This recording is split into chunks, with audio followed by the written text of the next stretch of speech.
осы оқиғаға дейін сотталушыларды таныдыңыз ба? Жоқ, таныған жоқпын. Ешқайсысын көрмеген. Жақсы, рахмет. Мемлекеттік айыптаушылар, сұрақтарыңызды қоя беріңіз. Рахмет. Жагүлеш Бишімбиева,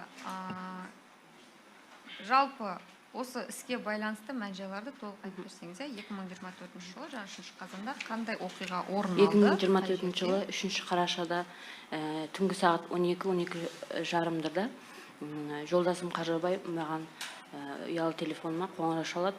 Гүлбара, осылай Нұрғанат Шерзат біреуді ұрып қойды, Нұрғанатты тезірек қояды деп сөйтеді. Сол кезде Шерзаттың әжесі екеуміз бөлмесіне барып, Нұрғанат тез магазин жаққа Қажы қоңырау шалып жатыр, Шерзат біреуді ұрып қойыпты деп түсіндіреміз. Жарайды дейді да, ол тез орнынан тұрып, киініп, жаңағы әкесінің машинасы Равонның кілтін сұрайды, береміз, сосын сол Равонмен шығып кетеді магазин жаққа қарай. Сосын 5 минут уақытта біз уайымдадық, Қажыға қайтадан хабарластым. Бәрі жақсы ма деді? Иә, біз шешіп жатырмыз. Қажыбай айтты, бәрі жақсы, уайымдамаңдар деді. Сосын біз оған шыдаған жоқпыз. Әжесі екеуміз шығып кеттік жолға. Жолға трассаға шыққанда машина тез келді, соның аралығында ол кісіге адресті айтып едім, мен білмеймін жолды деді. Мен көрсетіп тұрам, тез бізді апарыңызшы деп өтіндім. Сосын Қамажай магазиніне бір 5-10 минутта жетіп бардық. Сол кезде жолдың бер шетіне түстік. Сол Қамажай магазин жолының ар шетінен мен жүгіріп өттім. Өткен кезде магазин алдында 10-15 шақты адамдарды көреміз екеуміз. Әжесі мен артында келе жатқан. Сол кезде адамдардың арасын қыздарды көрем, 2 қызды көрем. Одан кейін жаңағы сол жерде біреу, біз келе салмен, магазин алдында тоқтай салмен, біреу делайды деп айтады. Мен соны естеймін. Сол кезде бұлар жабылып кетеді. Бірінші Дарханды Шерзат Дарханды ұрды ғой. Дархан өш алмақшы болған болу керек. Сол кезде Шерзатты ұрады бетінен. Сол кезде Шерзат артқа қарай шегінеді да, Шерзат қайтадан оны ұрады. Ол жерге құлап түседі. Содан кейін Абзал жаңағы Ахметті ұрып жібереді. Сол кезде ол жаңағы магазиннің арт жағына керегесіне басын ұрып алады. Сосын бұлар жабылады. Шерзат пен Нұрғанатқа жабылып кетеді. Нұрғанат сол кезде Ахметті нетіп алады. Тартып, қолынан тартып, жұлқып, бұлай жаққа бұлай қояды. Содан кейін бұлар жабылып кетеді Нұрғанат пен Шерзатқа.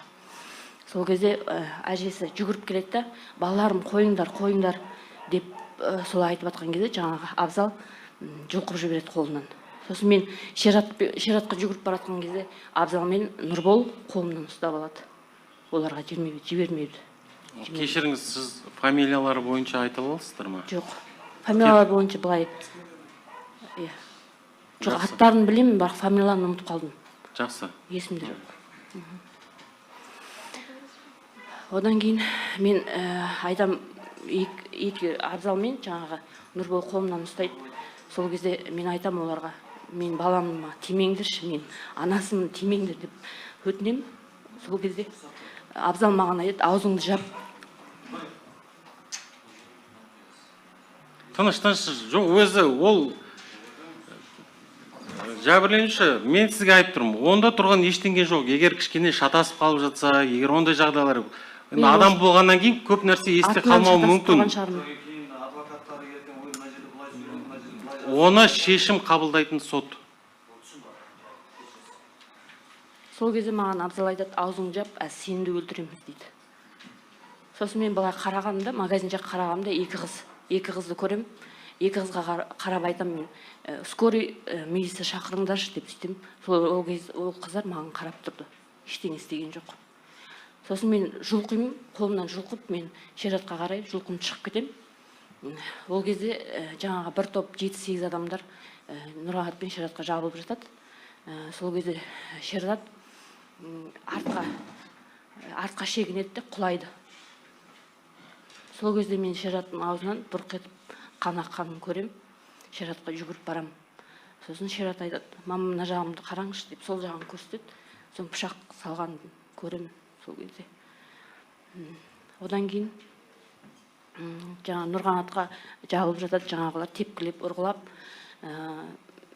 Мен сол моментте Нұрқиястың қолынан мылтықты көрем. Одан кейін Шерат пен Нұрғанат жабылып жатқан кезде, жаңа Шерат қасында болдым ғой. Одан кейін олар Нұрғанат ұрып, тепкілеп, соғып болғаннан кейін, олар менің балам Шераттың ауыр халде жатқанына қарамастан, олар бізге қарай бет алады. Бет алады. Сосын Нұрқиястың қолынан Нұрғанат тұрып жатқан кезде мылтығын көрем, Нұрғанатты да ұрады. Одан олар бізге бет алады қайтадан. Бет алған кезде жаңағы Нұрқияс Шераттың басынан ұрып жатқан кезде оң қолыммен тосып қалам, баламды қорғап. Қолыма тиеді, одан кейін 3-4 рет ұрады. Сол кезде менің айғайлағаныма да қараған жоқ бұлар. Нақтылап кетсеңіз, қай жерінен тигенін көрдіңіз бе? 3-4 рет ұрған. Басынан, именно желке тұсынан. Арт жағында тұрып. Сол кезде Нұрқияс та сол кезде тыныш тұр деп, өлтіремін, сені де ұрамын осы мылтықпен деп айтады. Одан кейін жаңағы домның адамдары шығып қалады сол кезде. Бұлар уже қашады. Сол момент менің екі қолымды ұстап тұрған кезде Қаржаубайды мен байқаймын, солардың біреуі жаңағы Дархан жаңағы бутылкамен бетінен ұрған, сосын Шыңғыс артына пышақ салғанын көрем. Қой беріңіз, сұраңыз. Жәбірленуші айтыңызшы, жаңа айттыңыз ғой. Микрофонды жақтырақ қойыңызшы, естілмей тұр дауысы. Жаңа айттыңыз ғой, екі бала, екі білегімнен ұстап тұрды деп, шамалы қанша уақыт ұстап тұрды екеуі? 1-2-3 минуттай. 2-3 минут. Сіз ол кезде балама тиіспеңдер? Иә, балама тиіспеңдер деп мен жалынып атам. Менің балам тиіспеңдерші оған деп. Сол сәтте ұлыңыз Шерзаттың іс-әрекетін айтып беріңізші, қашып бара жатты ма, болмаса олар екеуі артқа қарай шегініп жатқан, бұлар жабылып келе жатты. Олар артынан қолап барады демек, дұрыс түсіндіріп тұрмайсыз? Бұлар шегініп жатқан кезде олар келе жатты. Келе жатты. Жақсы. Шамамен қанша адам? Осы жерде 9-да ма, болмаса 7-8 адам. 7-8 адам толық артынан жүгірді, дұрыс па? Я, мына жерде құрметті сот, бірінші жауабында жәбірленуші ретінде жауап алып хаттамасына 4 қазан 2024 жылы 2 том 64 парақта. Я, жәбірленуші айтқан бұл жерде ұлымды қуалап артынан, я, балалар соқты деп. Демек, қуалағанда қалай кезекпен арттарынан барды ма, болмаса кәдімгідей жүгіріп барды ма? Бірінші олар Нұрғанатты ұрып тепкілейді, одан кейін барып Шерат жатады жолда. Мен Шератты қорғап, жылап, айғайлап атқан кезде, олар Нұрғанатты бұл шаруасын бітіргеннен кейін, олар бері қарай бет алады. Яғни соғып болып аяқтап, қайтып келе жатқан кезде, сіз сол сәтте жеттіңіз ба қасына? Жоқ, оған дейін жеттім. Оған дейін жеттіңіз, дұрыс. Енді жеткен кезде жаңа өз сөзіңізде айттыңыз, аузынан қан ағып отыр дедіңіз. Соттаушылар көрді ма соны, қан ағып атқанын? Соттаушылар көрді. Жақсы. Бірақ алайда аузынан қан ағып жатқанына қарамастан балаңызды тепкіледі. Біз сіз дұрыс түсіндік па? Жақсы. Немен соққы жасады нақты? Қолдарымен, болмаса жаңа тепкіледі, пышақпен де ұрды, қолдарынан несінен. Сосын Нұрқияс 3-4 рет басынан ұрғанын көрдім. Басынан ұрғанын көрдіңіз нақты. Жақсы, аха. Осы сәтте қайныныңыз, яғни күйеуіңіздің інісі Гайпаевтың іс-әрекетін айтып бере аласыз ба? Ол кезде сол жаңағы мыналармен төбелесіп, Шератты бүйтіп қорғап жатады. Яғни інісін қорғап жатты. Арт жағынан келіп, жаңағы Абзал пышақ ұрады. Алайда Гайпаевтың өзіне физикалық тұрғыда күш көрсетілді ма басқа тараптардан да? Жаңа енеңіз айтып өтті ғой. Соғып жатты көрсетілді.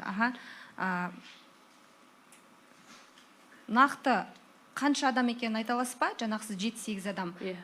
Яғни бір сол топ ініңізге де, қайныныңызге де, ұлыңызға да сол бір топ жабылды. Біз сіз дұрыс түсіндік па? Жақсы. Қайын ініңіз ұлыңызды қорғап жатты, дұрыс па? Алайда сотталушылар соған қарамастан физикалық күш қолданды ғой. Сіз дұрыс түсіндік? Жақсы.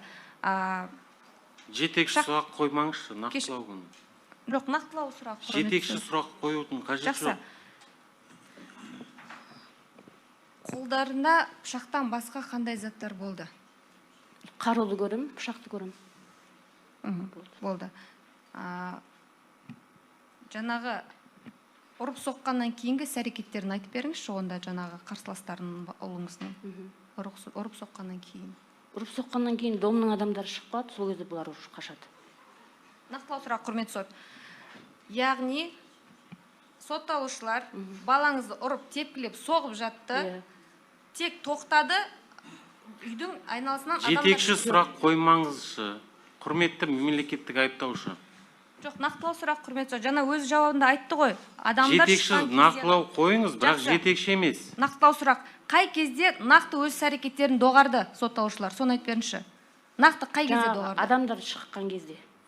Жақсы, болды. Басқа сұрағым жоқ, құрметті сот. Қойыңыз.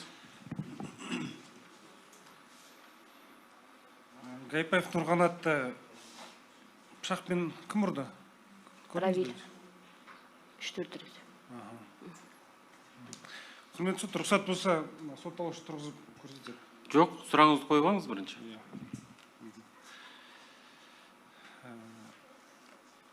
Ол қай уақытта болды?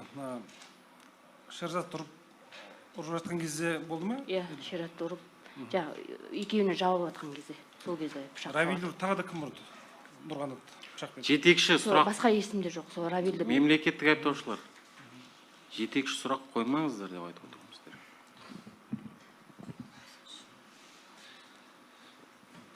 Жаңағы Гайпаевты басқа біреулер тағы да соқты ма? Соққан жоқ па? Осы оқиға болған жерде келген адамдардың бәрі болды. Жақсы. Әрқайсының іс-әрекеттерін айтып бере аласыз ба? Бәрінің қолында пышақ болды. Мен ешқайсы кеткен жоқ ол жерден. Мен сол жерде болдым ғой. Олар кім екенін айтып бере аласыз ба? Аттарын айтып бере аламын. Жоқ, нақты көргеніңізді. Қазіргі сотқа қатысып сотталушы ретінде өтіп отырған тұлғалар ретінде емес, егер көрсеңіз, сол жердегі көргендеріңізді отырған адамдардың бәрі. Мемлекеттік айыптаушылар, сұрақтарыңызды қоя беріңіз. Әзірше жоқ. Жәбірленушілердің өкілдері, өздеріңіз келісіп, сұрақтарыңызды қоя берсеңіздер болады. Құрметті Гүлбарам ханым, мынаны айтыңызшы, Гайпаевқа бұл азаматтар қандай да бір бағана әрекет жасады деп отыр ғой. Жұлқылап сүйрегендері болды ма? Қанша адам қалай сүйреді, қайда жұлқылады? Нұрғанатты тепкілеп, сүйреп, ар жаққа қарай апарып тастайды. Одан кейін бұлар бері қарай бет алады. Сүйреді. Қанша адам? Сол жердегі топтағы адамның барлығы ма? Барлығы. Жақсы, мен сұрағым әзірге жоқ. Қоя беріңіз. Заңгер Ибраев, Гүлбарам ханым, бағана сіз айттыңыз ғой, мен сіз тоқтатуға әрекет жасадым деп. Тоқтатуға әрекет жасадым деп. Сізге сонда жаңағы сені деп айтты ма, әлде сені де өлтіреміз деп айтты? Сені де өлтіреміз. Сені де өлтіреміз деп айтты. Кім айтты дедіңіз оны? Қолымды ұстап тұрған Абзал айтты. Абзал айтты. Одан кейін жаңағы Шерат ұрып жатқан кезде Нұрқияс. Нұрқияс айтты. Одан кейінгі мынау ұрып атқан кезде көрдіңіз ғой сіз, ішінен тоқтап, бір топ балдардың арасынан ажыратып, соны тоқтатуға әрекет жасағандар болды ма? Жоқ, мен көргем жоқ. Естігем де жоқ, көргем жоқ. Түсіндім, басқа сұрақ жоқ. Тағы бір сұрақ, нақтылайтын сұрақ. Бағана сіз айттыңыз ғой, мен келген кезде Чика дедіңіз ғой біреу, делайте дегенге дейін ешқандай төбелес басталған жоқ, Ол кезде басталмаған. Яғни сол делайте дегеннен кейін, басталып. сол кезден басталды. Рахмет. Және тағы бір сұрақ. Бағана адамдар сырттан қарсы үйден шығып қалды деп айттыңыз, содан кейін барып бұлар тоқтатты дедіңіз, айтыңызшы енді, егер олар шықпаған күнде бұлар әрекеттерін жалғастыра береді ме? Жалғастыра береді деп ойлаймын. Жақсы, сұрағым жоқ. Тағы да бар ма сұрақтарыңыз, жәбірленушінің өкілдері? Иә, құрметті сот, Палманов. Сіз айттыңыз ғой өзіңіздің жауабыңызда, делайте деп айтты деп. Сонда бүкіл жаңағы іс-әрекеттердің бәрі осы бір адамның бұйрығымен орындалып отырды ма? Иә, солай деп ойлаймын. Топ Микрофонға жақынырақ жауап беріңізші. кедергі жасаңызшы. Сонымен қатар сіздерге дене жарақаттары келтірді ғой енді балаңызға, иә, марқұмға. Сосын Ғайыпбаевқа дене жарақаты келтірілді. Нақты көрдіңіз бе қай жерінің пышақ тыққан, жаңа қарумен, прикладпен ұрған кімнің? Жаңағы Равил арқа тұсына, құйымшақ тұсына ұрғанын көремін. Одан Тұра тұрыңыз, нақтылап, немен қалай ұрғанын толық айтып беріңізші. пышақпен ұрып жатқанын көремін. Ары қарай. Одан кейін Шератқа жаңа Абзал арт жағынан келіп пышақпен ұрады. Одан кейін Шерат құлап қалғаннан кейін Нұрқиясты көремін. Нұрқияс Нұрғанатты қарумен ұрады, басымен. Одан бері қарай келеді, Шератты ұрады. Сіз мына пышақтың несін сипаттап бере аласыз? Айта берсін. Маған қараңызшы, жәбірленуші, маған қарап. Пышақты сипаттап бере аласыз ба? Суыққа ұрудың ұзындығы қанша? Енді бәрін түсінемін, ол жерде освещение болмағанның өзінде айдың жарығы болады. Мен жылтыраған зат екенін, пышақ екенін көріп тұрмын, бірақ қандай нақты екенін білмеймін. Ұзындығын білмейсіз, е? Жоқ.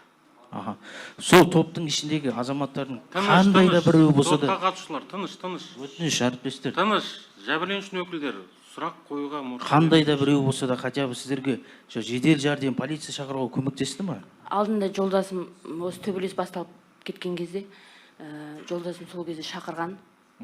Скорыйда жаңағы нені милицияны да. Олар трубкасын алмаған. Яғни полиция қызметкерлері жедел жәрдем келмей тұрып, сіз өздеріңіздің аяқтарыңызбен апардыңыздар, солай ма? Иә. Самообращение болды ма? Иә, домның адамдары шығып қалады. Одан кейін жолдасым өзінің машинасымен айдап келеді қасымызға. Бірінші сол Шератты саламыз, одан кейін Нұрғанатты салып, Талғардың больницасына алып кетеміз. Сол Шерзатты автокөлікке салған кездегі оның жағдайы қандай болды? Сізбен тілдесті ма? Сіз қанды тоқтатуға тырыстыңыз ба? Қандай іс-әрекеттер болды? Айтыңызшы. Мен уже аузынан қан кеткеннен кейін мен болды, өледі деп ойладым. Болды, құрметті, сұрағым жоқ. Жақсы, жәбірленуші сұрақтарыңыз бар ма? Қойыңыз. Микрофон, Шерзаттың қолындағы, білегіндегі кесілген пышақпен жарақаттар көрдіңіз ғой? Иә, көрдім. Сол пышақ ұрып жатқан кезде кім ұрды? Көрдіңіз ғой, кім ұрған? Иә. Ол туралы жауап берді ғой. Жоқ, жауап берген жоқ. Жаңағы Равилдің пышақ салғанын, Нұрғанатқа салғанын көрдім. И ана Абзал деген баланы сөйлеп жатыр. Жәбірленуші, тұра тұрыңыз, микрофонға. Сіз естілмей тұрсыз. Жәбірленуші, естілмей. Жәбірленушінің өкілі сіздер қойып беріңізші сол сұрақты. Естілмей тұр сотқа. Ол бана қолдың арасында... Жетекші сұрақ қоюдың қажеті жоқ. Мен түсініп кетейін. Не үшін ол сұрақ қойылып отыр? Жоқ. Тыныш. Қолдардың арасында нелер табылған. Бұрын соңды Шерзаттың несінде бойында болып еді ондай жарақаттар? Болған жоқ, е? Сол жарақатты кім келтіргенін айта аласыз ба? Кім келтірген? Бәрінде пышақ болды. Мен енді нақты мынау келді деп айта алмаймын, бәрі ұрғылады пышақ. Бірақ сол топтың адамдары жасаған сіз нақты айтып бере аласыз, е? Болды. Жәбірленушінің өкілдері, қойыңыз. Құрметті сот, рұқсат болса, Палманов. Айтыңызшы, сіз осы Қамажай дүкеніне барып тұрасыз ба? Иә, мен сол күні таңертең сағат 7-тен 12-ге дейін менің қайынсіңлім Ғайыпбаева сымбат тұрдым магазинге. Одан кейін мен сағат 12-ден 4-ге дейін тұрдым. Одан кейін үйге кетіп қалдым. Мен күнде барып тұрам. Жақсы, мынау әріптестердің тараптан көптеген сұрақтар қойылып жатыр, бірақ мен де қоюға міндеттімін. Осы табылған, жаңа оқиға орнында болған қаруға қатысты не айта аласыз? Мен мылтықты кім әкелгенін білмеймін, көргенде жоқ. Бірақ Нұрқиясының қолынан сол көремін. Яғни топтың ішіндегі Нұрқияс есімді ер азамат. Қайталаудың қажет жоқ, жәбірленушінің жауабын қайталаудың, бұрмалаудың қажет жоқ. Өз жауап берді. Рахмет. Қойып алыңыздар. Жұбайыңыз Нұрымов сізді оқиға болған жерге шақырды ғой. Сол кезде полиция қызметкерлеріне хабарласуға ойыңызда болды ма? Жоқ, не себептен хабарламадыңыз? бұндай төбелес, бұндай не болады деп мен ойлағам жоқ, ойыма да келген жоқ. Бұндай ушығып кетуіне... Ушығып кету деген, ойыма да келген жоқ. Қойыңыз. Нұрбара ханым, жаңағы сіз Абзалға айттыңыз ғой, қойыңдар, тоқтатыңдар деген сөз, басқа қасындағылар, топтағы адамдар естіді ма ол сөзді? Қасымда біреу тұрды ғой, сол естіді. Естіді, е? Жаңа Нұрбол. Қыздар да естіді ма оны? Қыздар, Олар да естіді. Магазин жақта тұрды, жақын жерде болды ол кезде. Мен соларға қарап айтам, Қалай тоқтатыңыздар дедіңіздер да? Иә. Тоқтатыңыз, болды, қойыңыз деп, Иә. түсіндім. Басқа сұрақ. Осы жаңа айтылып отқан екі қыз болды дедіңіз, сол қыздардың іс-әрекеттерін айта аласыз ба? Қандай нақты іс-әрекет сол кезде олар тас лақтырды. Жаңа қолдарында мен телефонын көрем. Мен оларға қарап айтам, скорый милиция шақырыңдар деймін. Сол кезде олар соған қарамастан олар сол жерде тұрды, шақырмай. Кімге тас лақтырды? Түсінбедім. Кімге тас лақтырды дейсіз? Бізге қарай. Ол лақтырған тас тиді ма сіздерге? Тиген жоқ. Қай жерге тиді? Сол жаңа бір топ адамдарға қарай, бізге қарай лақтырған. Сіздер кім болып тұрып едіңіздер? Ол кезде мені Абзал мен жаңа Нұрбол ұстап тұрған. Ол сізге лақтырды ма, жоқ әлде Абзал мен Нұрболға лақтырды ма? Маған лақтырды. Сізге лақтырды, оны нақты білесіз. Жақсы. Басқа сұрақтарыңыз бар? Ол қыздарды сіз көрсеңіз танисыз ба? Танимын. Бұрын соңды көрмеген, бірақ танимын. Білемін. Айтыңызшы, мынау қыздардың әрекеттері бойынша сізге тас лақтырды деп жатсыз, сол тастар қайдан пайда болды? Жақын жерде бір құрылыс алаңы болды ма? Жоқ, сол жерде магазиннің алдында. Болды, иә? Тастар, иә. Ол кісілер тарапынан бір сіздердің әрекеттеріңізге кедергі келтіру әрекеттері болды ма? Олар тұрды сол жерде. Тас лақтырғанын білемін, и жаңағы милицияға, скорыйды шақырмағанын білемін. Яғни сіздерге көмек көрсеткен. Көмек көрсетпеді. Мен бірақ оларға қарап айтам, сіздер де анасыздар ғой, көмектессеңіздер, шақырсаңыздаршы деп, ол қарап тұрды. Сіз сол кісілерге айттыңыз, бірақ ол кісілер жарияламады, дұрыс па? Хабарламады. Жақсы, рахмет. Микрофон. Тағы бір сұрақ, сотталушылар қандай күйде болды? Масан күйде болды ма сол жерде? Сау күйде болды деп ойлаймын. Сотталушыларды айтам, сотталушылар масан күйде болды ма әлде? Жауап берді, келесі сұрағыңыз. Нақты есімде жоқ. Сұрақ жоқ болды. Жәбірленушілер бар ма сұрағыңыз? Жақсы. Қорғау тарабы сұрақтарыңыз өздеріңіз келісім. Адвокат Садибек Берғожаевтың мүлдесіне. Микрофонға айтыңызшы. Құдайды естетін шығар деп ойлаймын. Жоқ. Кешіріңіз, сіз жаңа енеңізбен бірге келдім дедіңіз ғой, енеңізбен бірге. Жаңағы оқиға болған жерге. Сол кезде сержант жаңағы отырып педі, уже жоқ түргеп тұрып педі, сіздер келгенде. Енеңізбен келгенде. Ол тұрып тұрған, иә. Тұрып тұрған ба? Сол сіздер келгеннен кейін отырды ма сонда неге? Жаңағы асфальтқа отырды деп айтты ғой. Ол төбелес жаңа бәрі жабылды ғой. Содан кейін барып ол арт жағынан Абзал пышақ салғаннан кейін барып отырды. Сіз пышақ салғанды көрдіңіз ба? Көрдім. Жақсы. Екінші сұрақ, жаңағы сізді балаңызды құшақтап отырған кезде ұрды деп отырсыз ғой балалар келіп. Сонда қанша бала келіп ұрды? Сол топта болған адамдардың бәрі келді. Бәрі келіп ұрды дейсіз ба? Тыныш. Кім? Басқа сұрақ жоқ менде. Ешкім ешқайда кеткен жоқ. Тұрыңыздаршы, қорғаушылар. Кім сөйлеп отырған? Мен отырыңыз. Жәбірленуші отыра беріңізші. Қорғаушылар, мен сіздерге де тәртіп сақтауды сұрайым. Отырыңыздар. Жалғастыра беріңіз. Қойыңыз сұрағыңызды. Адвокат Бабажанова, Тоқтабаев, Азамат пен Нұрболдың мүддесін қорғаймын.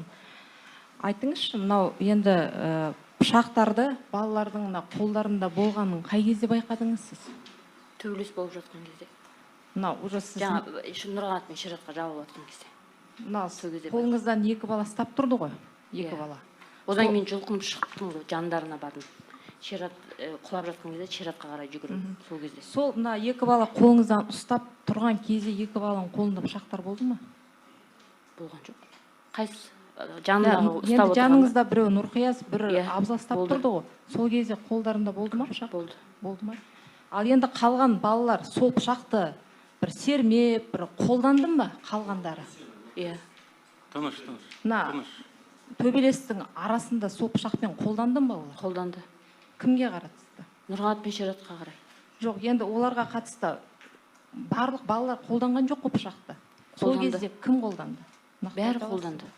Бәрінің қолында пышақ көрінді. Жоқ, қолданды деген ол қолданды көрсетті ма, сермеді ма, жақындады ма, қорқытты ма? Сермегеннен кейін Нұрғанатқа тиіп отыр ғой. Нұрғанатқа нақты кім ұрғанын көрдіңіз ба пышақты? Равиль. Тағы біреу болған, ол мен есімде жоқ.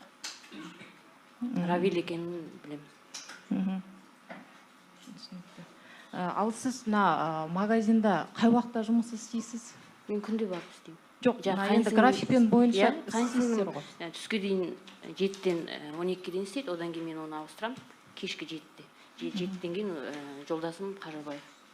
Түнгі уақытта Қаржабай отырады, түнде сіз отырмайсыз, иә? Мынау енді екі бала сізді қай уақытқа дейін ұстап тұрды қолыңыздан? 3-4 минут деп айттым ғой мен жаңа. Жоқ, ең ғана төбелес болып жатты ма сол кезде? Ол кезде Нұрғанатқа жабылып жатқан. Нұрғанатқа жабылып жатты. Ал Шерзат балаңызға жүгірген кезде? Шерат Нұрғанаттың арт жағында тұрады сол кезде. Арт жағында тұрған кезде Абзал келіп арқасынан салады. Енді мынау айттыңыз ғой, Нұрқияз басынан ұрып жатты деп, мылтықпен, иә? Сол кезде топ балалар сол жақта балаңызға жабылып ұрып жатты ма? Иә, Нұрқияз басынан ұрып жатқан кезде қалғандары тепкілеп атты. А сіз сол кезде қай Мен жанында тұрдым Шераттың. Мен қорғап, қолыммен былай қоршап тұрдым. Тұрдыңыз ба сіз? Иә, жанында. Тыныш. Шерзаттың несі қандай болды сол кезде? Шерат былай отырып қалған. Отырып қалды. Сіз артынан ұстап тұрдыңыз ба былай? Әзірше сұрағымды қойыңыз. Қоя беріңіз. Қорғаушы Баймұхан Қалиахметтің мүддесінде Гүлбара ханым, сізге көңіл айтамыз. Қазақ қайырлы болсын. Енді сізге мынандай сұрағым бар. Айтыңызшы, сіз енді қазір сотта бәрін атын айтып түсін түстеп отырсыз ғой балалардың. Осы балалардың бұрын соңды осы оқиға дейін танып бердіңіз? Сұрақ қойылды. Танымадым деді. Танымадым. Енді айтыңызшы, менің қорғауымдағы Қалиахмет Дидарды бұрын соны таныдыңыз ба? Көрдіңіз ба? Көрген жоқ, сол оқиғада көрдім. Жалпы оның іс-әрекетін айтып беріңізші, не істеді, кімді ұрды, қай жерден келді, қандай киімде болды? Мен қандай киімде болғанын нақты есімде жоқ, бірақ Нұрғанат пен Шератқа жабылып теуіп жатқанын, пышақ сермеп жатқанын мен көремін. Нақты қолында пышақ бар екенін сіз көрдіңіз? Көрдім. Сіз өзіңіз жаңағы Қалиахмет Дидармен тергеу барысында беттестіру өткізді. Сол беттестіруде берген жауаптарыңызды қолдайсыңыз ба? Қолдаймын. Жоқ, қазір сотта беріп отқан жауабыңызды қолдайсыз ба? Мен бірдей жауап бердім. Зерттелген жоқ. Егер зерттегіңіз келсе, онда оқып беріңіз том іспеті.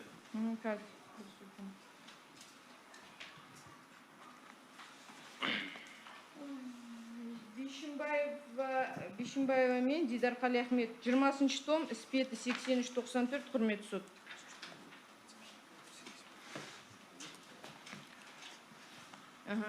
Сіз бұл жаңағы беттестіруде айтасыз.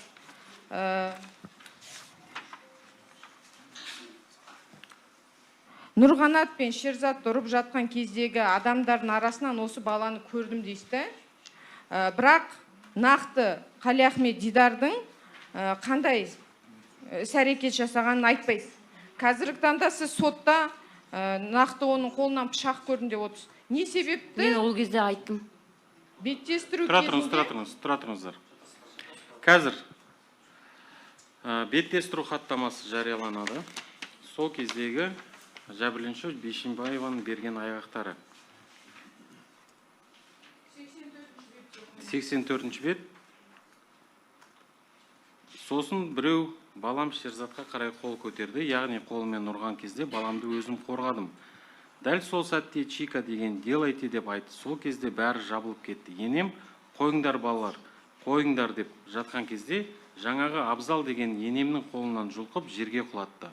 Ары қарай мен Нұрғанат пен Шерзатқа бара жатқан кезде Абзал мен Нұрбол қолымнан ұстап алып, мені жібермей қойды. Сол кезде 10 шақты адам топ болып Нұрғанат пен Шерзатты ұрды. Мен 3-4 метр ара қашықтықта тұрдым. Нұрғанат пен Шерзатты ұрып жатқан кездегі адамдардың арасынан осы баланы көрдім. Қали Ахмет Дидарды қолмен көрсетті. Тергеушінің сұрағы: сол жерде кім болды? Жауап: Абзал, Нұрбол, Нұрқияс, Азамат, Равиль. Тергеушінің сұрағы: сізге қарама-қарсы отырған Қали Ахмет Дидарды сол оқиға орнынан көрдіңіз бе? Жауап: көрдім. Тергеушінің сұрағы: Қали Ахмет Дидардың әрекеттерін айтып бере аласыз ба? Жауап: тепкіледі. Сол жақта магазиннің алдында кім болды? Ешкім қарап тұрған, барлығы ұрды. Тепкіледі. Тоқтатуға ешкім кедергі болмады солардың арасынан. Тергеушінің сұрағы: басқа қосарыңыз бар ма? Жауап: арасында болды. Тепкіледі. Әрі қарай Нұрғанатқа пышақты кім тыққанын нақты көрген жоқпын, бірақ Нұрғанат сол жерде жатып қалды. Бірінші Нұрғанат менің балам Шерзатты қорғап қойыңдар деп жатқан кезде баламның артқы жағынан біреу пышақты тыққан. Балам артқа қарай отырып қалды. Сол жерде қан құсып жіберді. Сосын жанына барып, не болды саған деп сұрағанда, мына жағын көрсетті. Арқа тұсын қолмен ұстап көрсетті. Қарасам, пышақ тыққан көрініп тұр. Балам жатып қалды сол жерде.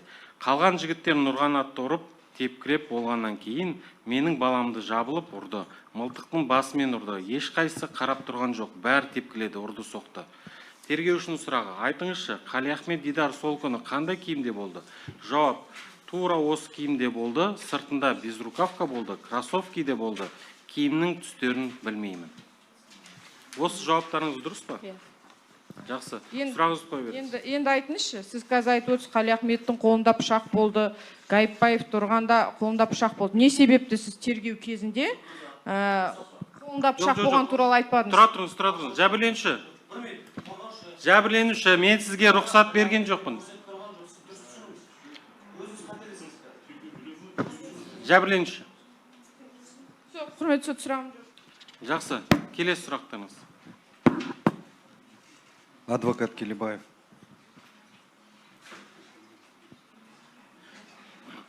Гульбара Асылбековна, вы можете сказать, когда вы пришли к магазину Камажай, видели ли вы Нурумова? Сіз Камажай дүкеніне келген кезде Нурумовты көрдіңіз бе? Иә, көрдім.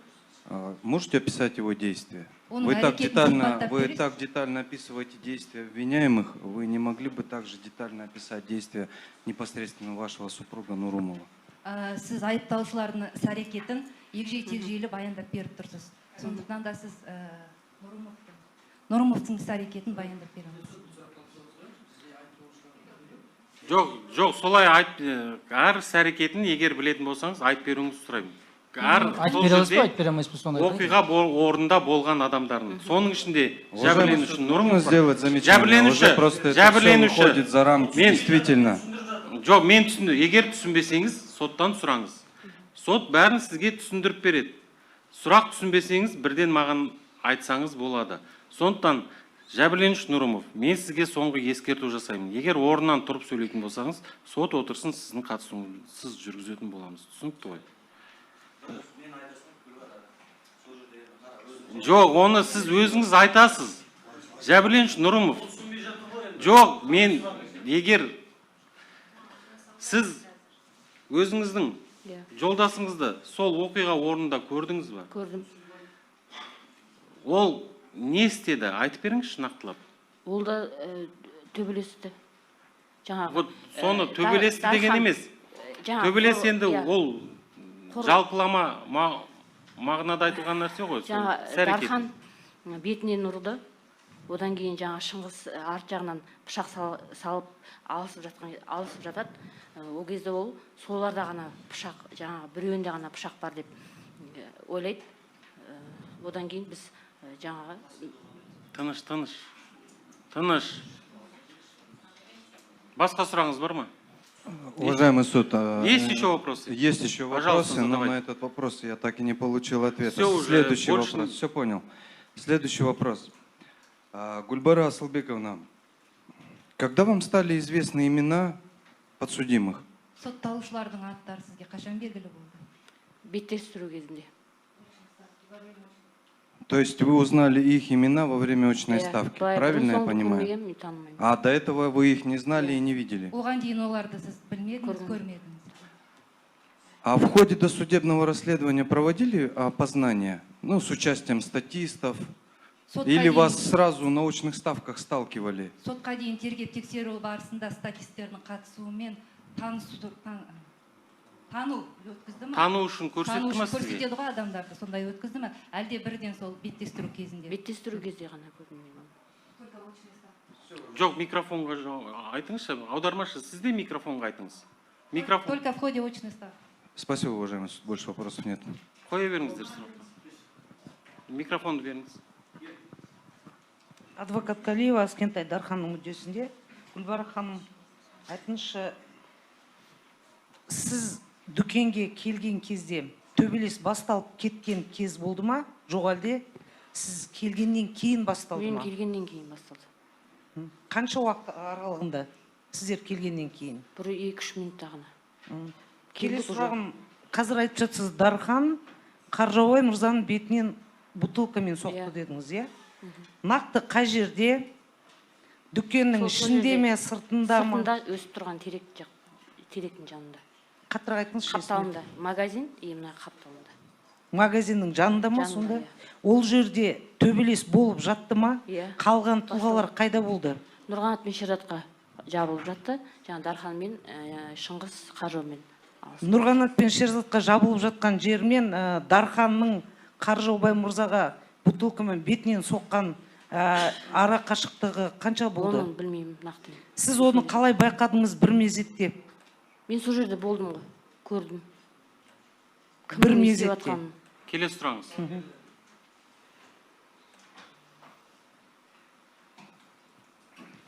Тағы сұрақтарыңыз бар ма? Әзірге. Бөленбаев, Сакиев, Равилдің мүддесінде. Гүлбара Асылбековна, айтыңызшы, сіз айтып отырсыз, именно Сакиев Равил кімге Нұрғанатқа пышақ жарақатын келтірді деп. Бұл қай уақытта болды? Нұрғанат қашып бара жатқанда болды ма, или отырғанда болды ма, или жатқан кезде болды ма? Нұрғанат жатқан кезде. Жатқан кезде болды, иә. Қанша мәрте пышақ жарақатын келтірген? 3-4 рет, иә. Равилдан басқа адам жарақат келтірді ме ол? Оны білмеймін нақты. Жаңа сіз алғашқы берген жауабыңызды осында сотта. Енді бәрінде пышақ болғаннан кейін мен ойладым, олар да салды деп. Жоқ, сіз абзал салды деп осыларда нақты айттыңыз Нұрғанатқа. Қазіргі уақытта абзал салған жоқ, тек қана Равил 3-4 рет пышақ жарақат салды. Жоқ, мен абзал салды деп мен Равилге. Тұра тұрыңыз. Орындар, тұрыңыз. Мен сізге де соңғы ескерту жасаймын. Егер сөйлейтін болсаңыздар, немесе ескертулеріңіз болса, соттан рұқсат сұраңыздар. Түсінікті ма сізге? Түсінікті ма? Тұрыңыз. Сізге түсінікті ма? Егер тағы қайталанатын болса, сіз жауапкершілікке тартылатын боласыз. Отырыңыз. Жауап бере аласыз осы сұраққа? Иә. Жауап беріңізші. Қайталаймыз сұрақты? Иә, сіз жаңа осы жауап беру барысында пышақты бірінші абзал ұрды дедіңіз. Ғайыпбаев Нұрғанатқа жамбас тұсынан. Сол жауабыңызды қолдайсыз ба? Мен абзал ұрды деп айтқаным жоқ. Мен Равил ұрды деп айттым. Біріншісінде, жақсы. Қараңыз енді, сіз 4 қазан 2024 жылы, том 2 том 64 бет, және 17 қазан 2024 жылы, және жаңада сот жариялаған 20 том 84 бетте Ғайыпбаев пен Нұрғанат пен пышақты кім дене жарақатын келтірді деген тергеуші нақты сұрағына мен көрген жоқпын деп жазғансыз. Яғни қазір уақытта жауабыңыз өзгеріп тұрсыз. Не себептен сол кезде мысалы оқиға нақты орын алды?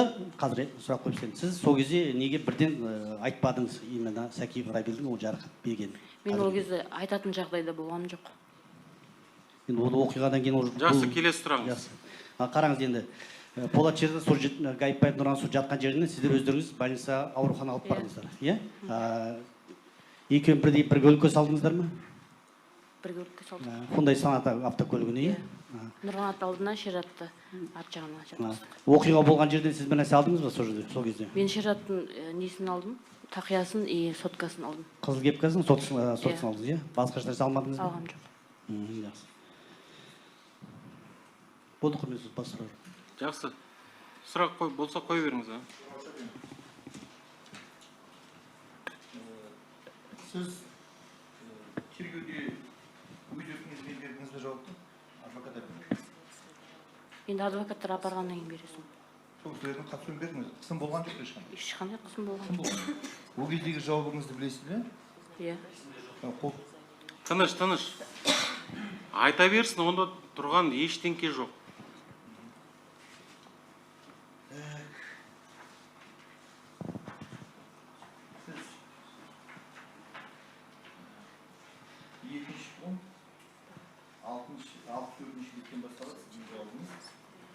Бұл жауабыңызды былай көрсетіңіз. Иә, қай бет екенін айтып жіберсеңіз. Иә, 67 бетте. Нешінші абзац?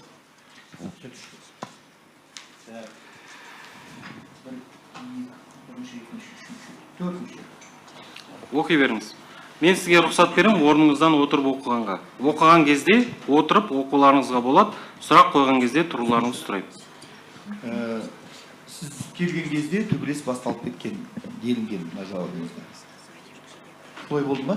Оқиға өзі басталып кеткен. Иә, келдік, содан кейін бір-екі минуттан кейін уже басталды. Ал енді 1-2 минуттан басталды? Ол сұраққа жауап берді. Мен мынандай жауабыңызды оқып берейін деп отырмын. Төбелесіп жатты. Ары жүгіріп жолдасын Қаржаубайды ұлым Шерзатты және Қайдымұрғанатты қуалап, жабылып ұрып жатты. Біз таксиге түсе сала жүгіріп қойыңдар деп араласып кеттік. Енеңіздің қалай құлағанын көрдіңіз бе? Көрдім. Жанында тұрдым ғой. Қалай құлады? Жаңа абзал итеріп жіберген кезде артқа қарай жүрді. Сіздің жауабыңызда қолынан тартып қалды деген. Тартқан кезде енді құлайды ғой жерге. Тартқанда енді арқасынан қалай өзіне қарай тартады ғой адамды. Артына қарай емес. Ұстап тұрды да былай итеріп жібереді артқа қарай. Арқасынан ол кісі арқамнан итерді деді. Қолынан итерді ме, арқасынан итерді ме? Енді құлады ғой. Енді қолынан тартып итерсе, адам арқасынан құлайды, солай ма? Жоқ, ондай пайымдау жасаудың қажет жоқ. Келесі сұрағыңызды қоя беріңіз. Так, ал енді кімнің пышақтағанын нақты көре алмадым. Мені жібермей ұстап алған кезде артынан қуалап жеткен бала пышақтаған болу керек дедіңіз. Қазір берген жауабыңызда тұра тұрыңыз, қай ары қарай 68-ші бетте. Ну, алғашқы бет екінші топ.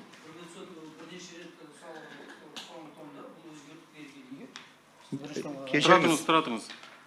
Егер өзіңіздің айтатын болсаңыз, рұқсат сұрап айтыңыз.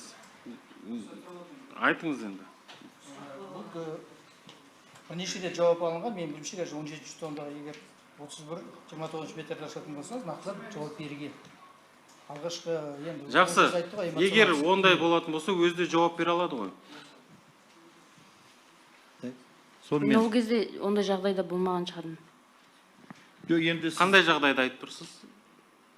Жауап беруге мүмкіншілік болған? Жақсы, келесі сұраңыз. Ондай жағдайда болман дейсіз. Сіз бірінші жауап негізі шындық болады. Келесі сұраңыз. Так. Артын қауып жеткен бала пышақтаған болу керек. Қорғаушы, мен естіп тұрсыз ба? Жауап алған жоқ едім, соны сұрайын деген. Бөліп жіберді ғой адвокат. Жауап берді ғой ол сұрағыңызға. Келесі сұраңыз. Так. Содан кейін сізді қолыңыздан кім ұстап тұрды? Абзал. Ол сұраққа да жауап берді. Жауап бердім мен ол сұраққа. Қайталап қоймауларыңызды сұраймын. Ал енді сол кезде Шерзаттың артынан қуалап кетті дедіңіз. Сізді ұстап тұр. Ол қуалаған жоқ па сонда? Кім қуалаған жоқ па? Абзал қуалаған жоқ па? Сізді ұстап тұр ғой Абзал. Мен жұлқып шыққан кезде олар арт жағымнан келді ғой, мен баламды нетіп жатқан кезде. Түсініксіз. Баламды нетіп жатқанда сіз қолыңыздан ұстап тұр адам. Енді арт жағымнан жүгіріп келді дейсіз. Мен жұлқып шығамын, соларға қарай жүгірген кезде олар да артымнан келеді ғой. Келген кезде уже Нұрғанаттың артында Шерат тұрады, Шераттың арт жағынан уже Абзал. Сонда сіз Абзалдан бұрын жүгіріп кеттіңіз бе? Артымнан жүгіріп келді дедіңіз ғой. Есіңізге түсіріп көріңізші сол жағдайда. Мен ол жағын нақты есімде жоқ, бірақ Абзалдың салғанын мен көремін пышақты. Ал енді сол құлаған жерінде, сол жерде пышақ салынды, е? Сонда Абзал жүгіріп келіп салды деп тұрсыз ба? Абзал салғаннан кейін барып құлап отыр ғой. Ол сұраққа жауап берді ғой, келесі сұраңыз. Құрметті сотта материалдары бойынша ол бала жүгіріп барып, содан кейін құлаған. Енді артқа қарай шегініп барып сонда құлаған жерінде салынды ма пышақ? Жоқ, оға дейін салынды. Пышақ салынғаннан кейін сіз айттыңыз. Тыныш. Қасына барған кезімде арқасына пышақ салды. Содан кейін балам отырып қалды. Сол кезде аузынан қан кетті дедіңіз. Солай болды ма? Жоқ. Тыныш. Енді онда неге олай деп өзіңіз есіңізге түсіріп жауап беріп көріңізші. Қалай болғанын. Мен Тыныш. шынымды айтсам ол кезде жаңағыдай ондай жағдайда болмадым. Бірақ абзалдың салғанын мен көремін. Жақсы, келесі сұрағыңыз. Қойыңыз. Құрметті әріптестер, кішкене мынау сот тәртібін сақтауды менің жұмысымды атқарудың қажет жоқ. Кешіріңіз. Просто өзіңіздің сұрағыңыз болса қойыңыз. Сіз келген кезде мылтық қай кезде атылды? Сіз келгеннен кейін дауыс дейсің, мылтық болмаса мылтықтың дауысын естідіңіз ба? Ол қай кезде атылды? Сіз келгеннен кейін ба, жоқ? Мен келгеннен кейін атылды. Сіз келгеннен кейін атылды. Қанша рет атылды? 2 рет атылғанын естимін. Одан кейін не болды? Мылтық атылғаннан кейін бір айғай шу болды ма, жүгіріс болды ма, не болды? Аналар жабылып кетті ғой. Содан кейін жабылды ма? Мылтық атылғаннан кейін жабылды ма? Болды, басқа сұрақ жоқ. Қойыңыз. Сұрайтын сұрақты. Бағана енді сіз айттыңыз ғой, бір қолынан Нұрбол сұрады дедіңіз. Ал сіздің күйеуіңіз айтты, бұны Нұрбол емес, Нұрқияс деді. Жоқ, Құрметті сот, қазір нақтылап алайық. Мен қазір жоқ, ол Нұрымовтың айтқандарын ескермеулерін сұраймын. Нақты жәбірленушінің өзінің жауаптарыңа байланысты. Құрметті сот, рұқсат болса Нұрболмен көтеріп Нұрқиясты. Осы кісі айтсын, қайсысы ұстаған бір қолынан? Жоқ, сіз нақты білесіз ба, кім ұстаған? Білемін, Нұрбол мен Нұрқияс. Екеуі де. Тыныш. Сіз абзал дедіңіз ғой. Басқа келесі сұрағыңыз. Мен ұстаған қолынан ұстаған абзал. Екінші жағының кім ұстап тұрды? Тыныш. Жақсы. Тұрып көрсетсінші. Сіз сотталушылар, Нұрымов, тұра тұрыңыз. Нұрымов, сотталушылар, барлықтарыңыз тұрыңыздаршы. Қайсы ішінде, тұра тұрыңыз. Бабажан, тұра тұрыңыз. Сұрақ. 4-ші адам жаңағы, бірақ Шыңғыстың... Тұра тұрыңыз. Жоқ, Нұрбол қарап тұрған жоқ, ана не смотрит. Жоқ, Нұрбол деген мен қайсы екенін білмеймін. Бірақ Нұрбол екенін... Тыныш. Нұрымов, отырыңыз. Болды, келесі сұрақ. Отыра беріңіздер, сотталушылар. Отыра беріңіздер. Бабажанова, құрметті адвокат Бабажан. Келесі сұрағыңызды қоя беріңізші. Мен сұрағым жоқ, енді құрметті сот айтамады ғой, осы Нұрбол. Енді оны өздеріңіз айтасыздар. Болды, жарайды құрметті сот, сұрағым жоқ басқа. Қоя беріңіз. Адвокат Бөленбаев, сіз осы оқиға барысында Чика деген бір азамат болды дейсіз, ол делайте деп айтты, сондай-ақ және қолында пышақ болды. Мен Чиканың қолында пышақ болды деп айтқам жоқ. Сіздің 17-ші том, 31-ші бет, сұрақ. 17-ші том, 31-ші бет? Иә, бірінші абзац.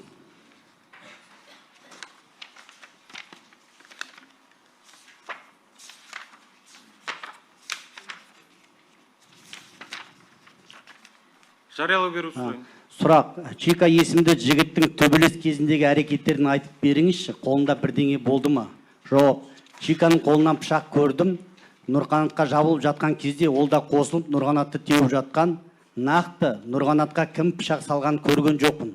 Енді бәрінде болды ғой пышақ менің көруім бойынша деп жауап бергенсіз. Енді осыған айтыңыз, Чика деген азамат осы жігіттер ішінде бар ма? Жоқ, бұл жақта. Ал енді бұл жерде тағы да нақты айтасың, нақты Нұрғанатты кім пышақ салған көрген жоқпын деп. Қазір уақытта радио салды деп отырсыз. Ол кезде ондай жағдайда болмадым мен. Есіме түсіре алмадым, кейін түсірді есіме. Жақсы, бас сұрақ жоқ. Жақсы, қойыңыз сұрағыңызды. Микрофон беріңізші қорғаушыға. Өзіңізді таныстырып, сұрағыңызды қоя беріңіз. Мен Сарманова Баян, Сакиев Равильдің анасымын, мүддесін қорғаймын. Гүлбара ханым, енді мен сізге ана ретінде біріншіден қайғырып, қазаға көңіл айтамын. Енді әрине бұл деген ең ауыр іс, ең ауыр бұл жағдай сізге тиіп тұр. Сол үшін сізден кешірім сұраймыз балаларым үшін. Алла өз сабыр берсін деймін сізге. Енді біз сұрақ қоюымыз да болады, қоймамызға да болады сіздің. Қазір мен егер сұрағыңыз болса қойыңыз. Қоям, мені қараңызшы, Гүлбара ханым, сіз айтасыз да, қазір тағы да айтып отырсыз. Мен ол сәтте, мен ондай сұрақ беттестіруде де мен сондай жауапқа халім болған жоқ дейсіз да? Бірақ әркіммен беттестіруде сіз әрқалай сұраққа жауап бергенсіз. Міне мен дәлдеп айта кететін болсам. Тұра тұрыңыз, егер оқитын болсаңыз.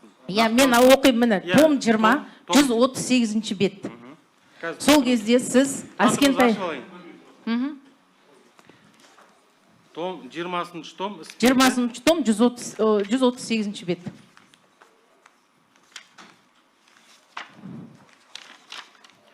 Беттестіру хаттамасы 25 қазан 2024 жыл басталды 11 сағат 25 минут, аяқталды 12 сағат 46 минутта. Қонаев қаласы тергеуші Тоқтар өткізіп отыр беттестіруді Бишімбиева Гүлбара Асыпбековна мен күдікті Әскентай Дархан Баялханұлымен.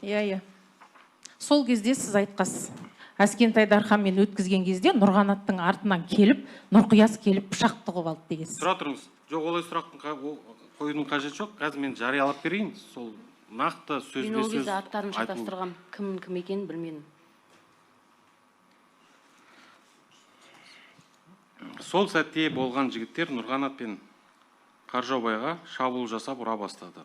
Сол сәтте енем Жұмабике тынышталдырмақ болып еді. Абзал деген жігіт қолынан тартып итеріп жіберді. Ол кісі жерге құлады. Жүгіріп Нұрғанат пен Шерзатқа бара жатқан кезде Нұрбол мен Абзал қолынан ұстап алып жібермей тұрды. Сол сәтте Нұрғанат пен Шерзатты жабылып ұрып тепкілеп жатқанын көрген болатын. Ол жерде қанша адам болды, соның бәрі ұрып жатты. Қарсы отырған Әскентайдың қолында пышағы бар болды. Және оны сермеп, Нұрғанатқа бірінші жабылып ұрды. Ол Шерзатты қорғап үстінде тұрған болатын. Нұрғанаттың артынан Нұрқияс келіп пышақ тықты. Сол сәтте Шерзат артқа қарай шегінген кезде жерге құлап қалды. Мен жүгіріп жанына барып едім, қабырға жағынан пышақ кіргенін көрдім. Ол жерде бұлар Нұрғанатты тепкілеп ұрып жатқан болатын. Шерзаттың құлағанына қарамастан Нұрғанатты ұрып соғып болғаннан кейін балам Шерзатқа келді. Сөйтіп жан жағынан қоршап тепкілеп қолындағы мылтығымен ұрып жатты. Мен қатты айғайлап тимеуін сұрадым, бірақ та бұлар ештеңкеге қарамай ұрып соға берді және тепкіледі. Сол кезде қарсы отырған Әскентайдың басында кепкасы болды және қолында мылтық болды. Және Шерзаттың басынан ұрып жатты. Бәрі ұрып болған сәтте жақын маңдағы үйлердің адамдары шыға бастаған сәтте бұлар қашып кетті. Кейін күйеуім Қаржаубай автокөлікпен келіп, Шерзат пен Нұрғанатты өзінің автокөлігіне отырғызып алып кетті. Сол кезде полицияда жедел жәрдем де келген жоқ.